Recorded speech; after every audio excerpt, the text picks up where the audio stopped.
Éternel, que ta grâce soit sur nous lorsque nous espérons en toi. C'est avec ce verset tiré du psaume 33 que nous voulons vous souhaiter la bienvenue ce matin. Bienvenue à vous qui êtes présents ici dans cette salle. Bienvenue à vous qui nous rejoignez via Internet ou via notre site Média Évangile. Et une bienvenue toute particulière à Jérôme Pell et à son épouse. C'est Jérôme qui nous apportera la méditation ce matin. Pour commencer notre culte, je vous inviterai à vous mettre debout et à chanter le chant numéro 2, « Oh, j'ai besoin de toi ».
Courbons-nous dans la prière.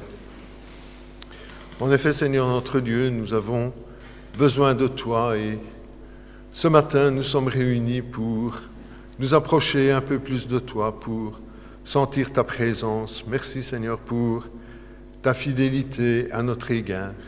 Merci, Seigneur, parce que ce matin, tu nous as précédés, parce que par ton esprit, tu veux nous conduire et nous t'apportons le culte de ce matin. Nous t'apportons le prédicateur du jour, te demander de le bénir parmi nous et qu'il puisse être en bénédiction pour l'Assemblée. Nous voulons te demander que nous ayons chacun des cœurs réceptifs, que nous nous laissions transformer par ta parole, Seigneur. Seigneur, nous voulons te remercier par-dessus tout, parce que si nous pouvons nous approcher de toi, c'est parce que le Seigneur Jésus a effacé notre péché, il a donné sa vie pour nous sauver, il est ressuscité et il se trouve maintenant à ta droite et il intercède en notre faveur. Seigneur, nous te remercions pour cette liberté, mais nous sommes conscients que certains de nos frères n'ont pas cette liberté. Nous te prions pour eux ce matin en te demandant de faire culte avec eux, d'aveugler les autorités qui leur sont hostiles et qu'eux aussi puissent sentir ta présence et ta bénédiction. Seigneur, nous te prions aussi pour nos frères et sœurs âgés qui ne peuvent plus se joindre à nous, Seigneur. Nous te les apportons et te demandons de les bénir abondamment, Seigneur. Nous te prions aussi pour tous les couples de notre assemblée, veuille les bénir chacun. Nous te prions pour les jeunes. Nous te demandons pour eux une riche part de bénédiction, Seigneur. Nous te prions aussi pour nos enfants. Nous te remercions pour les moniteurs, les monitrices, pour les responsables des jeunes qui les encadrent. Nous voulons te demander que ta parole puisse faire son effet dans leur jeune cœur, Seigneur. Nous t'apportons aussi notre offrande, le moment de partage de la Sainte Seine et te demandons ta bénédiction. Au nom du Seigneur Jésus. Amen. Pour poursuivre notre culte, je vous inviterai à chanter le chant numéro 9, comme un souffle fragile. Comme un souffle fragile, ta parole se donne, comme un vase d'argile, ton amour nous façonne. Ta parole est partage, comme on coupe du pain. Ta parole est passage, qui nous dit le chemin. Nous pouvons nous mettre debout pour chanter ce chant.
Merci à Emmanuel qui nous accompagne au piano pour les chants de ce matin.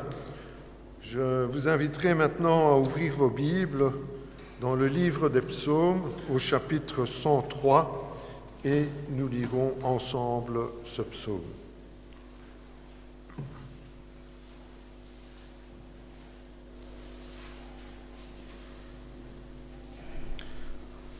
Mon âme bénit l'Éternel. Que tout ce qui est en moi bénisse son saint nom. Mon âme bénit l'Éternel et n'oublie aucun de ses bienfaits. C'est lui qui pardonne toutes tes iniquités, qui guérit toutes tes maladies. C'est lui qui délivre ta vie de la fosse, qui te couronne de bonté et de miséricorde. C'est lui qui rassasie de bien ta vieillesse, qui te fait rajeunir comme l'aigle. L'Éternel fait justice. Il fait droit à tous les opprimés. Il a manifesté ses voies à Moïse, ses œuvres aux enfants d'Israël. L'Éternel est miséricordieux et compatissant, lent à la colère et riche en bonté. Il ne conteste pas sans cesse, il ne garde pas sa colère à toujours. Il ne nous traite pas selon nos péchés, il ne nous punit pas selon nos iniquités. Mais autant les cieux sont élevés au-dessus de la terre, autant sa bonté est grande pour ceux qui le craignent. Autant l'Orient est éloigné de l'Occident, autant il éloigne de nous nos transgressions. Comme un père a compassion de ses enfants, l'Éternel a compassion de ceux qui le craignent, car il sait de quoi nous sommes formés. Il se souvient que nous sommes poussière. L'homme, ses jours sont comme l'herbe, il fleurit comme la fleur des champs. Lorsqu'un vent passe sur elle, elle n'est plus, et le lieu qu'elle occupait ne la reconnaît plus. Mais la bonté de l'Éternel dure à jamais pour ceux qui le craignent, et sa miséricorde pour les enfants de leurs enfants, pour ceux qui gardent son alliance et se souviennent de ses commandements afin de les accomplir. L'Éternel a établi son trône dans les cieux et son règne domine sur toutes choses. Bénissez l'Éternel, vous ses anges, qui êtes puissants en force et qui exécutez ses ordres, en obéissant à la voix de sa parole. Bénissez l'Éternel, vous toutes ses armées, qui êtes ses serviteurs et qui faites sa volonté. Bénissez l'Éternel, vous toutes ses œuvres, dans tous les lieux de sa domination. Mon âme bénit l'Éternel. Pour poursuivre, nous chanterons le chant numéro 72, « Trouver dans ma vie ta présence ».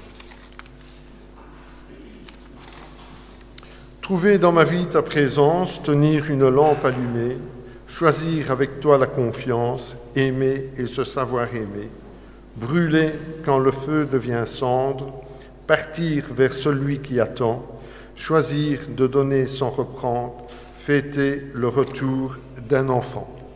Après ce chant, nous aurons l'occasion d'entendre la prédication qui nous sera apportée par Jérôme Pell. Je vous invite à vous mettre debout pour chanter.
bonjour à tous.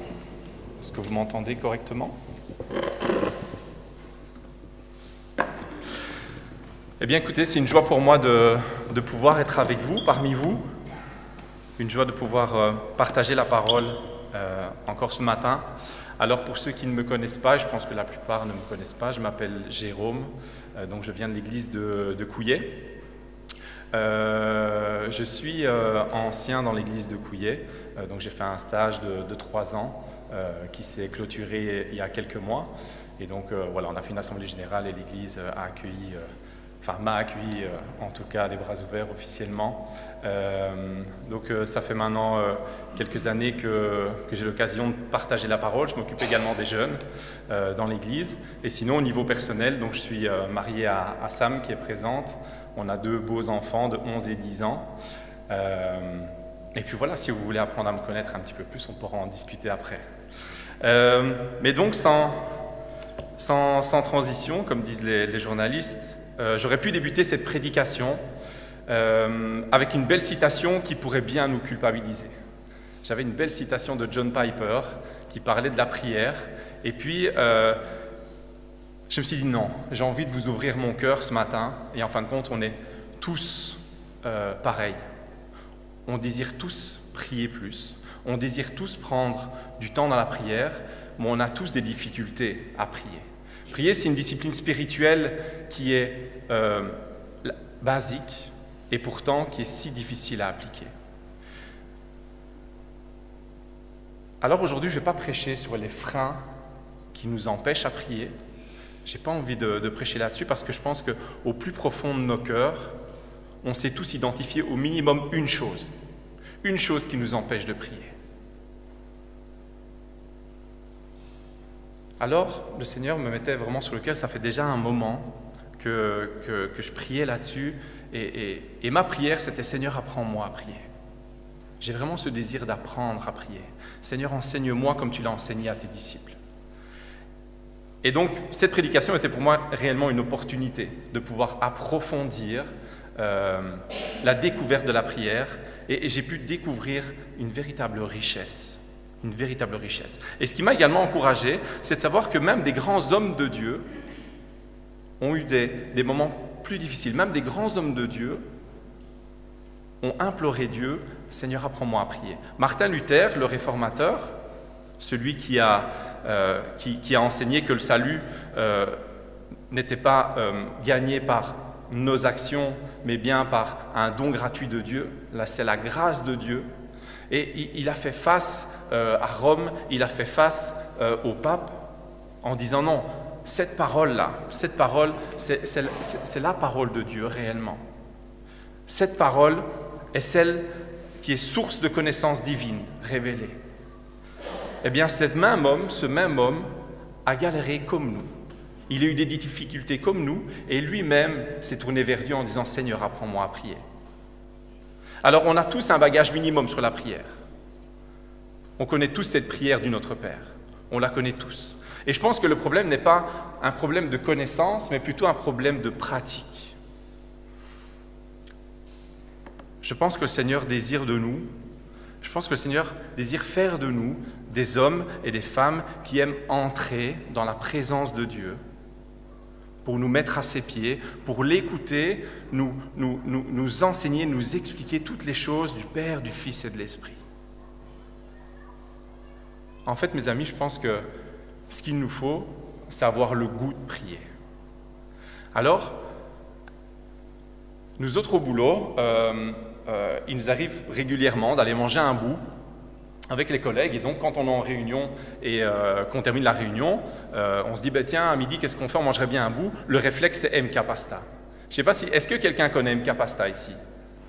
C'est un petit snack de rue italienne sur Fleurus. C'est vraiment très très bon. Alors, si vous rencontrez un jour le responsable de MK Pasta, dites-lui que je le bénis vraiment dans le nom de Jésus parce que c'est succulent et je vous invite vraiment à aller. Et donc, le réflexe, c'est OK, MK Pasta. Et quand on dit MK Pasta, je peux vous dire que tous nos collègues, on est là, on salive déjà. On est impatient d'être à midi pour pouvoir aller manger. Mes amis, je pense que nous sommes appelés à chercher, à rechercher d'avoir le goût de prier, d'être impatient d'aller dans la présence de notre Dieu, d'être impatient de le chercher, d'être impatient de le goûter, d'être impatient de vivre un moment d'intimité avec Dieu. Prier, c'est quelque chose qui est essentiel et vital pour notre existence. Tout comme la respiration est non négligeable pour pouvoir réfléchir, pour pouvoir agir, pour pouvoir vivre, la prière est notre respiration spirituelle qui est non négligeable pour pouvoir comprendre, saisir, discerner les réalités spirituelles et toutes les bénédictions que Christ nous a offertes. Martin Luther, alors on ne sait pas si c'est Martin Luther ou Martin Luther King qui a dit cette chose, mais je trouve vraiment profond, c'est être un chrétien sans prier n'est pas plus possible qu'être en vie sans respirer. Sans respiration, il n'y a aucune vie, ni végétale, ni animale, ni humaine. Je vous laisse faire la suite au niveau de la vie spirituelle. Alors que nous comprenons que la prière est quelque chose de fondamental pour nous, pour notre vie de foi, pour notre vie, pourquoi est-ce si difficile pour nous de prier? Pourquoi est-ce que respirer spirituellement, c'est si compliqué? Je vais vous raconter une petite histoire qui va nous permettre de comprendre ces choses. Il y a quelques mois d'ici, j'ai repris la course à pied avec un ami. Un ami est venu me trouver, m'a dit « Écoute Jérôme, voilà, moi je vais reprendre la course à pied, j'ai besoin de faire un peu de sport. Est-ce que tu veux m'accompagner ?» Cet ami est non chrétien. Je lui ai dit « Ok, ça sera un moment pour pouvoir passer du temps ensemble et en même temps de pouvoir prendre soin de nos corps. » Alors, il faut savoir que moi, je n'aime pas du tout courir. J'ai joué au foot pendant des années. J'ai vraiment beaucoup aimé jouer collectivement avec un objectif, mais alors courir pour rien, c'est quelque chose qui me saoule réellement. Et quand le coach nous disait « Ok, vous faites 6 tours de terrain pour vous échauffer », c'était horrible pour moi, horrible. Et donc, j'ai vraiment hésité, puis je me suis dit « Ok, allez, on se lance, hop, on est parti. » Et j'ai craché mes poumons, mes amis. C'était tellement dur. Les premiers 500 mètres, le premier kilomètre, j'arrivais pas à trouver mon rythme, j'arrivais pas à trouver ma respiration, à trouver le bon rythme, à trouver la bonne cadence. Et à un certain moment, je me suis dit, ok, je vais arrêter. Et puis, je me suis dit, ok, on va persévérer parce qu'on passe quand même un bon moment tous les deux, on discute de plein de choses, etc. Et puis, en fin de compte, au fur et à mesure du temps, ok, 1 kilomètre, 1,5 kilomètre, 2 kilomètres, je commence tout doucement à trouver mon rythme, je commence tout doucement à comprendre comment respirer, je commence à comprendre quelle est la bonne cadence pour moi. Je pense que la prière, elle est similaire à la course à pied. Premièrement, on peut tous commencer. On peut tous commencer la course à pied. Chacun a son rythme. Petit à petit, la seule chose qu'il nous faut, c'est quoi? C'est un peu de temps, une bonne paire de baskets. Prenez un téléphone au cas où vous faites un infart après les 500 premiers mètres.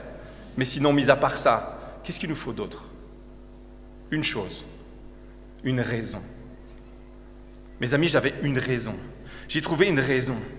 Sans raison, il est impossible de courir des semaines et des semaines et des semaines parce que c'est trop difficile, ça fait trop mal au corps. Mais par contre, quand on a trouvé une raison, je désire passer du temps avec mon ami, je désire investir mon temps avec lui pour partager, pour discuter, et je décide d'investir du temps pour prendre soin de mon corps.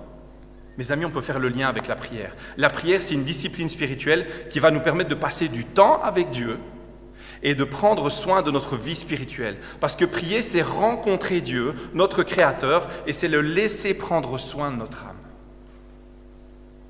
N'est-ce pas une des plus belles raisons de prier? N'est-ce pas ça déjà quelque chose, un motivateur, une motivation pour nous? Alors, le texte qui m'a vraiment conduit dans cette réflexion, dans cette méditation, c'est Matthieu 6, 5, 14. Vous savez que j'ai complètement zappé. J'ai complètement zappé que c'était à moi de changer les slides. À Couillet, en fait, il y a quelqu'un qui le fait pour nous. Alors, on est ici.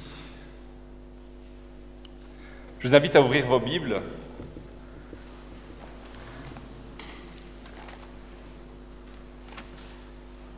Matthieu 6, du verset 5 au verset 14, même si on n'ira pas jusqu'au verset 14 dans la méditation. On va le lire entièrement. « Lorsque tu pries, ne sois pas comme les hypocrites. Ils aiment prier debout dans les synagogues et au coin des rues pour être vus des hommes. Je vous le dis en vérité, ils ont leur récompense. Mais toi, quand tu pries, entre dans ta chambre, ferme la porte et prie ton Père qui est là, dans le lieu secret. Et ton Père qui voit dans le secret te le rendra ouvertement. En priant, ne multipliez pas les paroles comme les membres des autres peuples. Ils s'imaginent en effet qu'à force de paroles, ils seront exaucés. Ne les imitez pas, car votre Père sait de quoi vous avez besoin avant que vous le lui demandiez. Voici donc comment vous devez prier. Notre Père céleste, que la sainteté de ton nom soit respectée, que ton règne vienne, que ta volonté soit faite sur la terre comme au ciel. Donne-nous aujourd'hui notre pain quotidien. Pardonne-nous nos offenses, comme nous aussi nous pardonnons à ceux qui nous ont offensés. Ne nous expose pas à la tentation, mais délivre-nous du mal, car c'est à toi qu'appartiennent dans tous les siècles le règne, la puissance et la gloire. Amen. Si vous pardonnez aux hommes leurs fautes, votre Père céleste vous pardonnera aussi. Mais si vous ne pardonnez pas aux hommes, votre Père ne vous pardonnera pas non plus vos fautes. Amen. Depuis le début de l'été, on a commencé dans notre communauté un survol du Sermon sur la montagne. Je dis vraiment survol parce que ces textes sont tellement riches et on n'aurait pas assez d'une vie pour pouvoir les sonder vraiment. Mais on essaye vraiment d'aller de verset après verset. Et donc c'est sur moi qu'était tombé le thème de la prière, donc ici Matthieu 6. Et vraiment, j'ai remercié le Seigneur. Je dis, Seigneur, merci parce que tu réponds à ma prière et tu vas me rendre actif pour pouvoir découvrir la richesse de la prière. Et donc, pour introduire simplement ce texte, dans Matthieu 6, on voit que Jésus aborde 3 disciplines spirituelles différentes. Il parle de notre façon de donner, notre libéralité, il parle des prières, il parle du jeûne. Mais il y a un thème principal. Il y a un thème principal qui revient dans ces 3 thématiques. Et si je devais imiter le maître, je nous poserais 2 questions. Quelles sont les intentions qui animent nos moments de dévotion? Quelles sont les motivations de nos cœurs lorsque nous prions? Tout à l'heure, je disais que je n'allais pas investir du temps dans les freins, mais il y a juste un seul frein, je pense, qu'on vit tous, qu'on connaît tous, c'est les motivations de nos cœurs. Dans ce texte, on voit que Jésus met en lumière le cœur des pharisiens. Eux qui étaient censés être les leaders spirituels guidant le peuple vers Dieu, il leur montrait l'exemple d'hommes égoïstes pensant à se montrer, à attirer l'attention sur eux, à se mettre en avant pour recevoir les félicitations des autres, à se mettre en avant, à attirer l'attention de Dieu en disant « Oui, mais regarde-moi, j'ai donné la dîme, regarde-moi qui je suis par rapport à ce pécheur. » Ces hommes manquaient complètement la cible. Ils manquaient complètement la cible par leur comportement. Ils étaient complètement à côté de la plaque du rôle attribué au leader spirituel qui est de se soucier des autres, mais également de les amener plus loin que là où ils sont. Et donc, le rôle du leader spirituel des pharisiens était de ramener le cœur des autres vers Dieu. Mes amis, la prière n'est pas un moyen de se montrer plus spirituel qu'un autre. La prière, c'est un moment de communion et d'humilité face à son Créateur. La prière n'est pas un moment où on peut attirer l'attention sur nous. C'est un moment où on attire l'attention sur Jésus, sur Christ, lui qui nous a permis de retrouver une communion avec le Créateur. Alors devons-nous pour autant écarter la prière publique de nos églises? Je ne le crois pas. La Bible ne nous enseigne pas cela. Mais ce n'est pas le sujet du jour. Ce que Jésus désire, c'est nous conduire au pied de Dieu et de se retrouver seul avec lui. Parce que face à Dieu, il n'y a pas d'hypocrisie. Dieu est celui qui sonde les cœurs, les profondeurs de notre être. Pour lui, rien ne lui est caché. Je pense que le premier principe que Jésus nous laisse concernant la prière, c'est de se mettre à l'écart des désirs de nos cœurs qui sont égoïstes. Et ce qu'il désire, c'est qu'on se retrouve seul à seul avec le Père qui est présent dans le lieu secret. C'est ça que Jésus dit. Allez à la rencontre dans le lieu secret. Votre Père qui est là vous le rendra. C'est à ce moment précis, dans le lieu secret, avec Dieu, lorsqu'on s'abandonne complètement, qu'il nous sonde et qu'il opère son travail de chirurgien céleste. C'est à ce moment-là qu'il joue son rôle, c'est à ce moment-là qu'il prend soin de nous, qu'il pense nos blessures les plus profondes, qu'il guérit nos maladies, qu'il guérit nos cœurs. C'est à ce moment-là qu'il change nos cœurs et notre caractère pour le rendre semblable au caractère de Jésus. Jésus, lui qui est rempli d'amour et de compassion, lui qui est doux et humble de cœur, lui qui est patient et ferme en même temps, parfaitement équilibré. Ça, mes amis, c'est ce que Dieu désire pour nous. Il désire nous révéler et nous transformer dans sa présence. Jésus ne s'arrête pas là. Il ne dit pas « si tu pries ». Mais lorsque tu pries, ou le mot grec peut être également traduit par « toutes les fois que tu pries ». Ce n'est pas quelque chose qui est ponctuel, ce n'est pas « ok, de temps en temps », ce n'est pas quand moi j'ai besoin. C'est simplement « Seigneur, je viens dans ta présence. Tu es mon Père. Tu m'as choisi, tu m'as sauvé, tu m'as régénéré. Et j'ai besoin d'être connecté à la source. J'ai besoin d'être connecté à mon Créateur. » Alors toutes les fois que l'on prie, pensons que le Père nous attend avec tellement d'impatience pour nous permettre de le connaître plus intimement. Ça doit être notre première source de motivation, de rentrer dans la prière. A.W. Tozer a dit, en parlant justement du besoin, il dit « La prière chez les chrétiens évangéliques est toujours en danger de dégénérer en une ruée vers l'or glorifié. Presque tous les livres sur la prière traitent principalement de l'élément « obtenir ». La manière d'obtenir de Dieu les choses que nous voulons occupe la majeure partie de l'espace. Les chrétiens ne devraient jamais oublier que la plus haute forme de prière n'est jamais de formuler des demandes. La prière, dans son moment le plus saint, est l'entrée en Dieu, dans un lieu d'union si béni que les miracles paraissent insipides et que les réponses remarquables à la prière sont loin d'être merveilleuses en comparaison.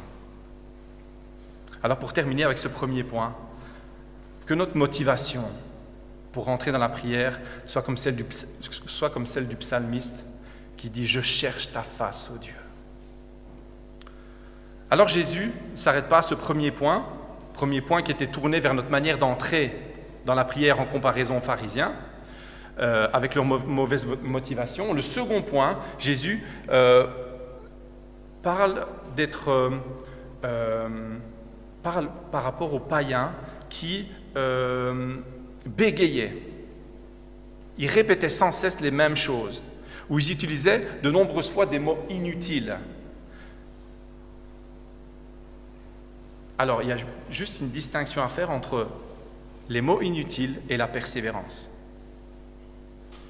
La persévérance, c'est quoi? C'est Jésus dans le jardin de Gethsémanée, lorsqu'il est pris d'angoisse très très forte, on voit qu'il prie à plusieurs fois la même prière à Dieu. Il persévère dans la prière. Ce que Jésus veut dire, c'est qu'on ne devienne pas des moulins à paroles qui récitent des prières sans cœur ou multiplient des paroles sans fond. Ce que Jésus désire nous apprendre, c'est de prier de manière intelligente et avec toute notre capacité d'attention et de réflexion. Non pas rabâcher toujours les mêmes mots ou d'aller vers Dieu comme si on discutait et qu'on lui dit « Ok, tous nos problèmes, oh Seigneur, pendant 3 quarts d'heure, écoute, il y a ça, un tel m'a dit ça. » Non. Dieu connaît nos besoins, il connaît nos bobos, il connaît nos problèmes, il connaît nos défis. Il sait ce dont nous avons besoin et ce qu'il désire avant tout, c'est que nous structurions nos prières en nous basant sur sa parole. Et justement, c'est ce qu'on va voir. On va voir maintenant. Il nous apprend à structurer nos prières de manière à prier intentionnellement et efficacement pour ne pas devenir des moulins à paroles. Il désire nous inspirer au travers du Notre Père pour nous conduire dans la prière. Alors, on voit que Jésus structure la prière du Notre Père en 2 sections de 3 requêtes. Premièrement, Dieu et sa gloire, ton nom, ton règne, ta volonté. Et la deuxième, c'est nos besoins, donne-nous, pardonne-nous et délivre-nous. Alors il n'est pas étonnant que Jésus commence par Dieu et sa gloire. Sa vie terrestre a été une manifestation de la gloire de Dieu, une exposition physique de qui est le Père au travers du Fils. Et Jésus dira,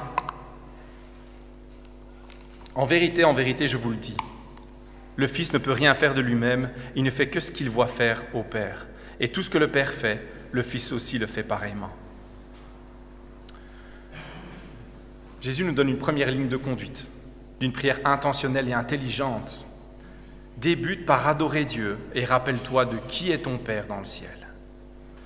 Jésus est venu rétablir une juste vision qui est faussée des pères et des mères ici sur terre. Dieu est notre Père céleste, saint et puissant. Il est juste. Tout ce que nous avons pu vivre avec nos parents, de bon ou de moins bon, ne doit pas influer sur la connaissance du Père au ciel. Dieu est pur, Dieu est saint. Bien plus que ça, Dieu nous a adoptés, mes amis. Il nous a adoptés. Ça veut dire que quand on rentre dans sa présence, il nous accepte. Parfois, on se sent peut-être pas accepté, peut-être pas assez bon, pas assez pur, pas assez saint. Mais Dieu, lui, nous dit viens. Viens. Viens tel que tu es. Laisse-moi te transformer. Lâche tout. Lâche prise. C'est pourquoi débuter en priant et en disant « Notre Père », la première chose qu'on peut faire, c'est se dire « Seigneur, tu es mon Père. Moi qui ne te cherchais pas, toi qui es venu me chercher, moi qui t'ai rejeté, toi tu m'as accepté et tu m'as adopté pour faire partie de ta famille. » Débuter en priant notre Père, c'est ajuster notre moment de prière en fixant un regard sur celui qui est. Alors, il y a 3 éléments sur lesquels on peut se focaliser. C'est admiration, imploration et acceptation. Qu'est-ce que Jésus veut dire par là? Il commence en disant « Que ton nom soit sanctifié ». Que ton nom soit sanctifié, c'est désirer voir Dieu reconnu pour qui il est et au travers des noms différents qu'il caractérise. Dieu se manifeste sous plusieurs noms dans la parole.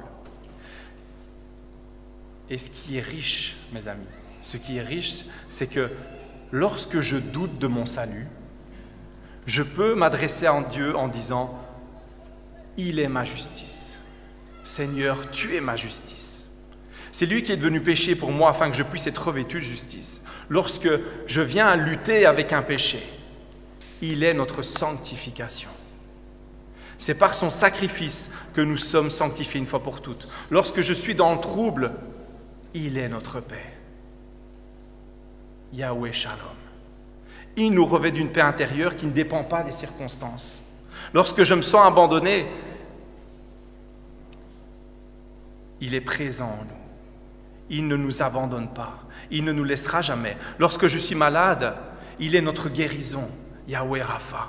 Il restaure notre âme et nos corps. Lorsque je suis dans le besoin, Yahvé Jireh, il est celui qui pourvoit à nos besoins. Il pourvoit à notre salut. Il pourvoit à nos besoins physiques, psychiques et spirituels. Lorsque je suis dans une lutte spirituelle, il est ma bannière. Il est notre bannière. Il est notre rocher pendant la tempête et il est le commandant pendant le combat. Lorsque j'ai besoin de connaître sa volonté, il est notre berger. Il prend soin de nous. Il nous conduit sur le chemin de sa justice et il restaure nos âmes. Alors mes amis, je veux vraiment nous encourager aujourd'hui à nous rappeler de qui est Dieu. Lorsque nous entrons dans sa présence, lorsque nous entrons dans la prière, de nous rappeler, même ne fût-ce qu'une fois par jour, Seigneur, tu es ma guérison. Seigneur, tu es présent en moi. Seigneur, tu es ma justice. Seigneur, tu es ma sanctification. Tu es mon berger, tu es ma bannière. C'est toi qui pourvois à mes besoins. Le deuxième point, c'est imploration. C'est ça que je vous dis à chaque fois.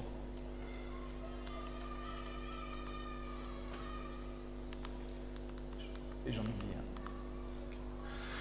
Le deuxième, c'est imploration. Que ton règne vienne. Que veut dire Jésus par que ton règne vienne? Qu'est-ce que ça veut nous dire? Que ton règne vienne, c'est prier et désirer que son royaume s'étende de plus en plus jour après jour. Comment? Au travers de la mission qui repose sur l'Église de faire de toutes les nations des disciples. Prier que ton règne vienne, c'est prier que Jésus vienne toucher la vie des gens de nos familles, de nos époux, de nos épouses, de nos enfants, de nos cousins, de nos familles, de nos collègues. Mettez n'importe quel nom dessus. Que ton règne vienne, c'est prier que Dieu vienne transformer encore une vie. Prier que ton règne vienne, c'est accepter que nous participons à cette œuvre glorieuse de changer le monde, une vie après l'autre. Mais également que nous attendons avec impatience le jour où le Christ reviendra pour exercer pleinement son pouvoir dans son royaume. Troisième chose, acceptation, que ta volonté soit faite sur la terre comme au ciel. Ça, c'est prier et désirer que sa volonté s'accomplisse dans nos vies, dans la vie de l'Église et dans le monde. C'est aspirer que sa volonté prenne place dans tous les domaines de nos vies, car seule sa volonté est bonne, sainte et agréable. C'est se détacher de tout ce qui nous retient hors de sa volonté et d'accepter son fardeau qui est doux et léger. John Stott dira « Être capable de présenter sincèrement ces 3 requêtes à Dieu, mais sérieusement à l'épreuve la réalité et la profondeur de notre foi que nous professons. » Prier ces choses, mes amis, c'est challengeant. C'est challengeant parce que, tout simplement, on s'oublie.